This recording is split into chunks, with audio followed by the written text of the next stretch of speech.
To take on a new dance routine and dance style that you've perhaps never danced before, Yeah. and do it, learn it in a week, and then go and perform it live on national television. And that takes some doing. So everyone's doing an incredible job, and I'm looking forward to seeing how it all What do plays you out. think of like some of the dancers on show that have like trained experience? Also got Lewis, like Am Davis, and others. Do you think that really matters? And also, I should say they're not trained in Latin and ballroom.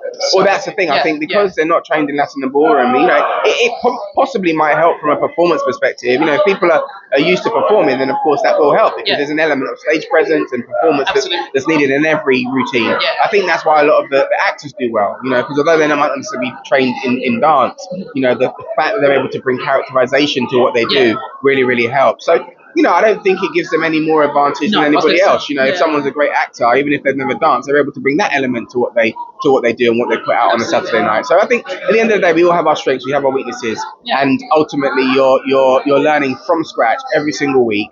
For most people, even if they've done one style before and been involved in maybe the Christmas special or something, there are so many different styles to pick up and learn. They all have their different traits. They're all difficult to learn in a week. You got to think these pros have been doing it for years on end in order to be professional. So to expect professional performances from someone who's done it for a week is crazy. Unrealistic. But everyone goes out there, everyone gives their all, and ultimately you want to see good dancing. So if someone's got a good background in dancing or performing, great, brilliant. Absolutely. And just